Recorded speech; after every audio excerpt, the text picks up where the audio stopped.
Hello, everybody, and welcome to another episode of Turning Readers into Writers. And I am your host, Emma Dhesi. So, welcome. Well, today I wanted to talk about decluttering. There are many areas in your life that you can declutter for all sorts of different reasons. I don't know about you, but certainly every kind of January time, I have a few weeks where I go around the house decluttering. I've got 3 children, so there's lots of stuff around the house, and if I know that they've not used something in a while, I deposit that quietly and quickly either in the bin. Sometimes it has to go to landfill, I don't know what else to do with it, or it gets to go to the charity shop or to recycling. I don't know about you, but I feel really good when I do that. When I have a period where I'm just letting go of a lot of stuff that I feel we don't need and is taking up space and energy that it doesn't need to. And believe it or not, this also happens with your writing as well. And so today I want to go through some ideas and share with you some ideas about how you can declutter so that you can make space for your writing. And I've got 6 ways that I want to share with you. And the first one is to declutter your energy. Now, that might sound a bit strange, but what I mean by that is it's to be intentional with where you put your energy and what you kind of devote your time and your body energy to. Because that we can find ourselves getting caught up in lots of little things that take up space in our day, but they're not important or they're not vital. They can wait till another day. And so if we get rid of those, if we put them to one side for one moment, either for another day, we can do them on another day, or we can outsource them. So it might be outsourcing to your partner, it might even be outsourcing to your children, but doing whatever it takes to free up that little bit of energy. So for example, let's think it might be tidying up the bin bags. Have you got one of those drawers where there's lots of sort of plastic bags lying around and you want to sort those out? Can that wait till another day? Perhaps it is looking through clothes to decide which ones are going to go out. So that might be something that you can do a different day as well. But I also want to think about your desk and your laptop and your desktop and where it is that you do your writing. And I wonder, what can you declutter there? If you look at your desktop, for example, are you one of those people who has a desktop just surrounded by documents that you're working on or programs that you've downloaded onto your system, but you never actually use them? Or they are projects that have been and gone. You've written them, you've finished them, but the shortcut is still there on your desktop. So maybe you can clean that up and get rid of the ones that you're not currently using. So when you open your computer, you see a lovely clean space. And that feeling of openness can be really exciting, believe it or not. But it just there's a sort of lightness and a freedom that comes with it. What about on your computer system? Perhaps you've got lots of files that are sort of saved in higgledy-piggledy, all over the place, and you find it hard to know where you've located anything.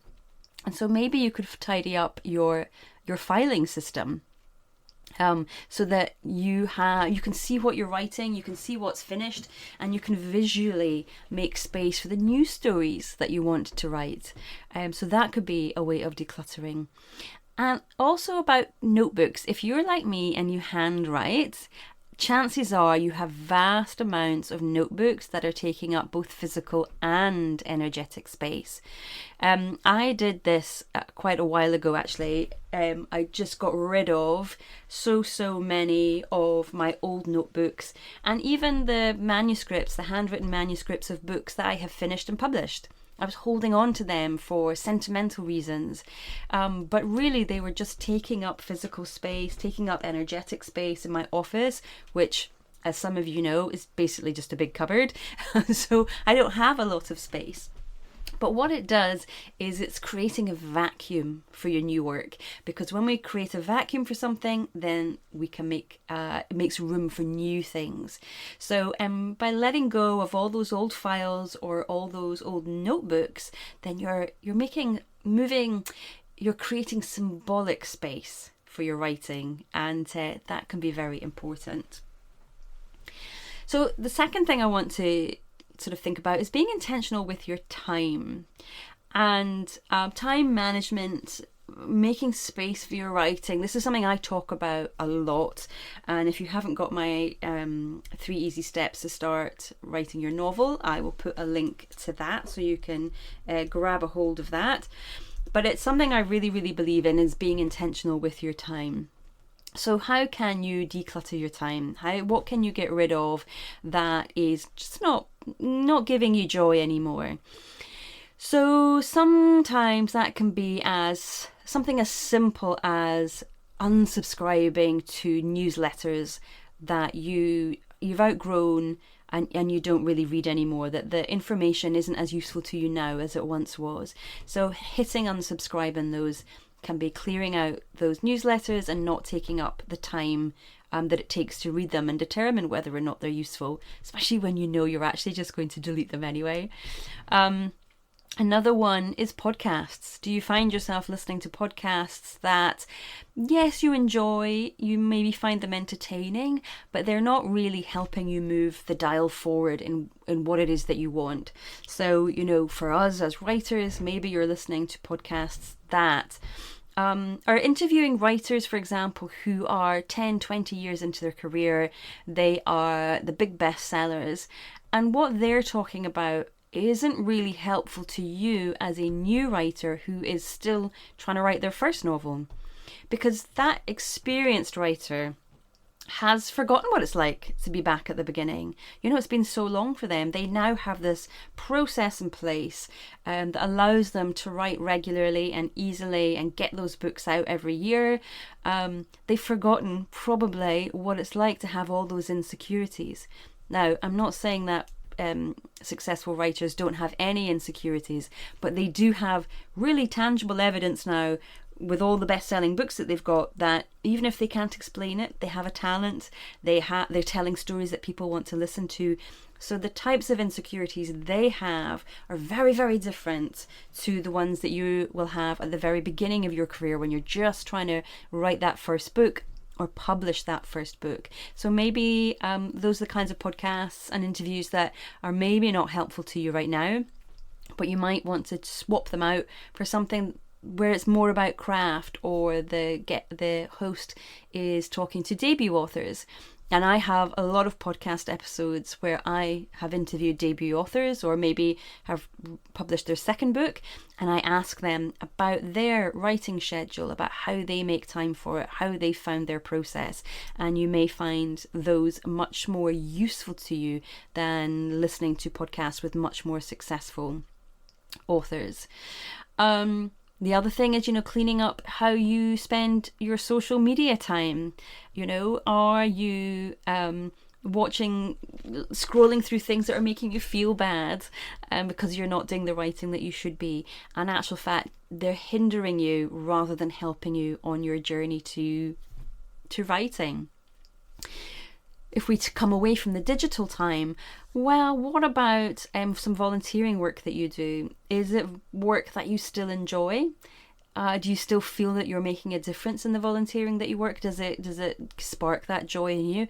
And if not, perhaps it's time to say goodbye to that. Perhaps it's time to let go of it and let someone new come in who is excited to be part of that organisation and who wants to bring a breath of fresh air into it. And so you can step aside without any feelings of guilt, without feeling you're letting anybody down, but actually move away from that and instead spend that time on your writing.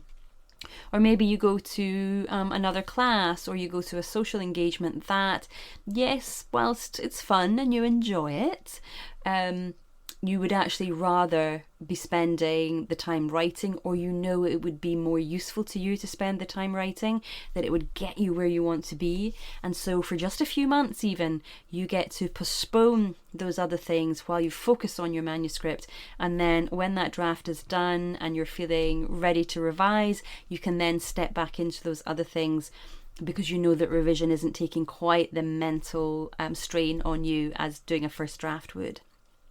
So there's definitely areas in your life, both kind of with digital world and in the real world, where you can let go of things without feeling guilty, so that you can spend more time writing, because writing will make you feel good. When you step away from that writing session, you're going to feel super, you're going to feel wonderful.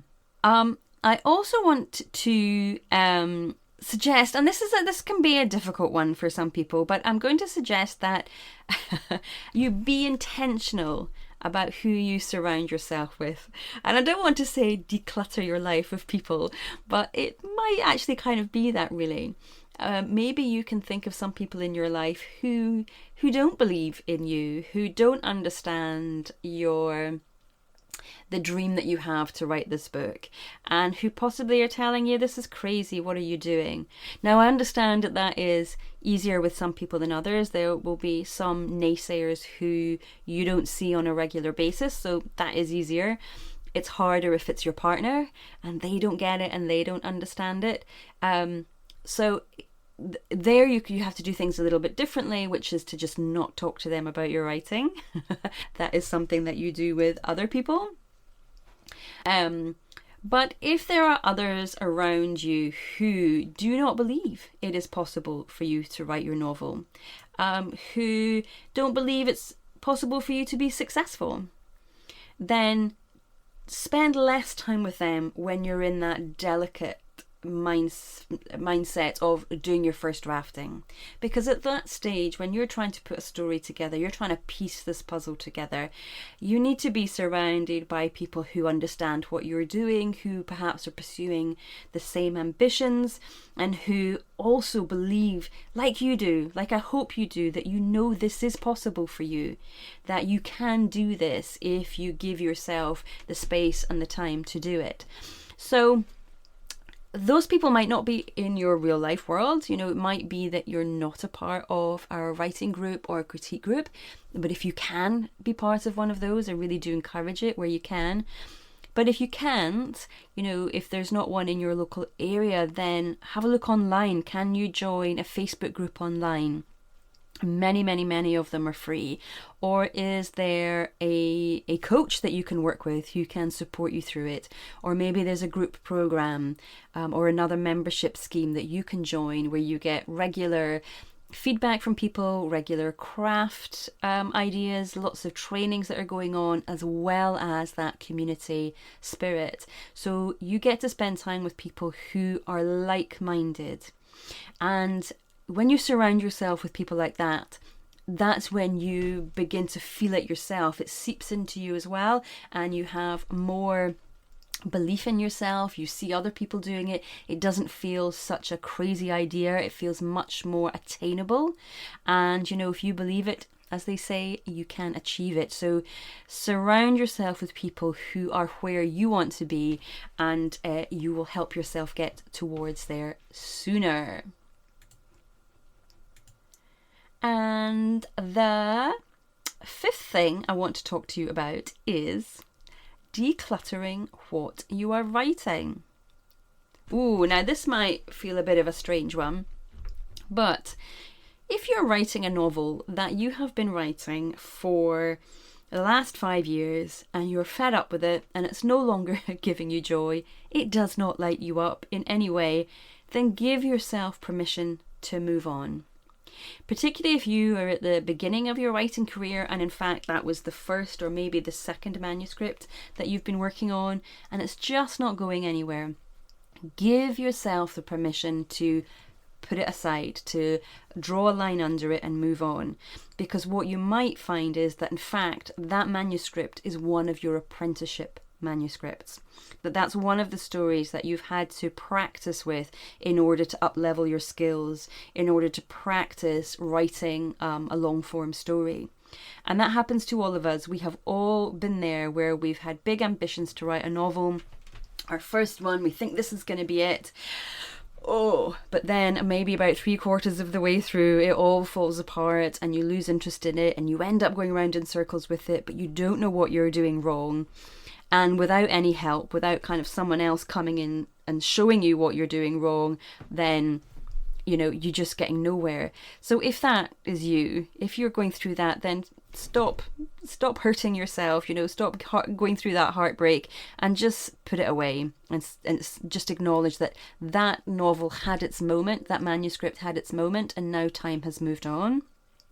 And that will free up both energy and time to start working on a new project, something new that is exciting to you, that does light you up and make you feel that little bit of joy. So give yourself that permission. Or maybe you don't want to start a new novel, but you want to start writing short stories. So by putting that novel that isn't working, that story that's not working, by putting that away, you're giving yourself the freedom. And do you remember I mentioned the vacuum? You're creating that vacuum for new ideas to come in, new stories to come in, and with which you can start again and bring in all the new talents and gifts that you've learned over the course of writing that first novel that no longer lights you up. Because it's never a waste of time, by the way. Novels that you never finish, novels that are never going to see the light of day, they are not a waste of time. It's all part of your growth. It's part of your practice. It is part of your apprenticeship of becoming a writer. So feel proud of yourself that you had the idea, that you had the courage to start putting it pen to paper, that you gave it your best shot, and then also acknowledge that it takes courage to put it away. Doesn't it? It takes courage to acknowledge that it just wasn't going anywhere and this isn't the one. So notice that in yourself. Give yourself a pat on the back for having the courage to first of all start it, but then also to walk away from it without feeling guilty. So declutter what it is you're writing, and, you know, do the other thing of even just let's throw those books away, those notebooks away, delete those files, which I can feel is giving many of you goosebumps and shivers at the very thought of it after all the work that you've put in. But you want to create that vacuum so you can let new things in. So be brave, let go of the thing that's not working and move on to a new project that is exciting. So the next thing I want to talk to you about is decluttering. I'm saying I want you to say no to things that you don't love. I want you to say no to things that you just don't want to do. And that can be anything. That can be, a sibling asking you to babysit because they've come to rely on you for it. It could be mowing the lawn and you hate doing it. You could use your time much more efficiently somewhere else. So perhaps you can pay a local teenager to do it instead. And the value in paying someone else to do that, to free up the time that you can do your writing and think about your work in progress, that there's no price for that. So that's the kind of thing that you can start sort of decluttering.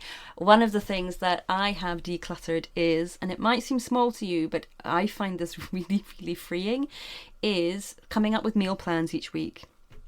So I hate having to think about, oh my goodness, what am I going to feed the kids this week?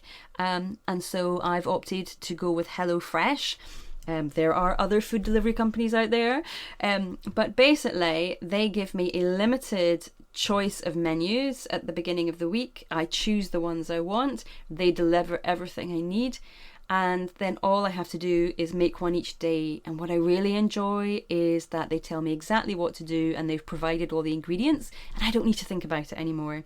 So my mind can be freed up to think about all the other things that are more important to me.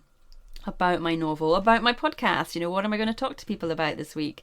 It could be any number of things, something that I've been learning. So I'm doing a lot of online courses at the moment. So by having someone else like HelloFresh make all those decisions for me and prepare all that for me, then I get to free up and declutter my mind in order to make space for the things that I really want to be thinking about. One day I'm going to have that housekeeper who's going to come in and do it all for me. But until then it's meal deliveries for me at the moment. So that is something that you could be thinking about too. Where are the things that are taking up a lot of mental space for you, and then possibly time space as well? How can you outsource those? How can you let go of those and find a way of delegating those tasks to somebody else? Now, it might be that you don't have a service like HelloFresh that you can use, but perhaps you can ask your partner to contribute on a few more days a week. Or even if your kids are old enough and keen enough, perhaps they can do some simple meals or do some simple lunches for the family as well. So everyone's different, and have a think about what's going on in your life and how you could make some changes. Okay, my final tip for you when it comes to decluttering is, I know it's the hardest one, but I want you to declutter yourself from any guilt that you feel about writing. Because I know that this is something that a lot of people, particularly women, feel when they want to take time out of the day, time out of the week to go and do something that others might perceive as selfish. And it's really, really not selfish. I want to promise you that. Novel writing is not selfish. It is something that makes you happy. It's something that gives you joy. It's something that fulfills a need in you and works a part of your brain that needs to be worked. And when you get to do that, then you feel good. You feel better. You feel like you've got a purpose. You feel like you've achieved something. And when you feel that good on a regular basis, when you're getting that adrenaline rush, you're getting that the happiness hormone is being released into your brain and you feel good, then that ripples out into the rest of your life. And so it's going to show up with your partner, it's going to show up with your kids, the other members of your family. They are going to feel the benefit of it as well. They might not realize it at the time. They might not be able to see that bigger picture, but it's absolutely true. When you get to do something that lights you up and gives you joy and makes you feel like you've got purpose in your life, and that you're aiming towards something and working towards something, it makes you feel good. It makes you feel alive, in fact. And so it's never, never, never a selfish thing for you to want to write and to go and do that writing. People think nothing of when someone goes to an exercise class or goes out for a run. And this is the same thing. This is like being in the zone for us. When we get writing and we get into that scene and we're really loving it, it's like that adrenaline zone. I don't know the technical name for it, but runners talk about this. When they've been out for a certain period of time, they get in the zone and they're flying on air. And that's the same for us when we get into a great scene and all is going well and we feel good. And by the time we finish that scene, we know we've learned something about our characters and we know that we've pushed our story on a little bit further. And we feel good about that. So do not feel bad about, do not feel guilty for wanting to write and for taking that time to write. All right, so just to recap then, it's about decluttering. I want you to think about where you can declutter in many, many different areas of your life. So first one we looked at was decluttering where you put your energy and what you do with your day and how you spend that time. We looked at tidying up the sort of energetic clutter that's on your desk, whether that be the files that are misorganized, unorganized, or you've got a desktop that's just full of too many documents and it's very, very confusing, or maybe you've got millions of tabs open and you can't find anything. But by letting go of some of those, by shutting some of those down, filing files in the right place, even getting rid of your notebooks, then you're making space for your new stories, making symbolic space for your writing. We also talked about being intentional with your time and decluttering things that you do. Maybe how you spend your day and what can you let go of, delegate, or pay someone else to do, so that you can start writing. You can reallocate that time to your writing, and that could be things around the house, but it could also be the newsletters that you read, the magazines that you subscribe to that really You don't need those anymore. You've outgrown those, or they're not helping you on your journey. The podcasts that you listen to, perhaps you switch up those to ones that are going to be more useful to you where you are in your career right now. We talked about decluttering obligations that you no longer fill you up. That could be the volunteering that you do, or the babysitting you do, or the things that you do for your friends and family that really are just a burden on you and make you feel very, very heavy. You feel it in your body. Not looking to burn bridges here, but perhaps just gradually letting go of some of those so you can free up some time for yourself. And we talked about being intentional with who you surround yourself with. So making sure that you have enough people in your life who are striving for the same thing as you, or even better, are a couple of steps ahead of you, so that you can see that they've done it and work towards what they're doing. But surrounding yourself with positive people is so, so important, because, as they say, when you believe it, you can achieve it. And then we talked about decluttering your writing. So letting go of stuff that's no longer exciting to you, that doesn't give you the joy it once did, even if it's an unfinished project. Let go of it. Create that vacuum for new things coming up. And then, yes, saying no to the things that you don't love, decluttering out the things that you do not love, because you want to make that space and that energy for your writing. And finally, just to quickly recap, to say, let go of the guilt. Let go of the guilt. You do not have anything to feel guilty about. You are as entitled to write your books as anybody else. So go forth and write. Okay, my friends, I'm going to leave it there. So drop the guilt, go and do your writing and declutter as and where you can. And if you come up with some great ideas about where you have decluttered in your life, please do share them with me. Or come over to my Facebook page at Emma Dhesi Author and share them there, so that other people can be inspired by your actions, and they know that if you can do it, hey, so can they. All right, take care for now. See you soon.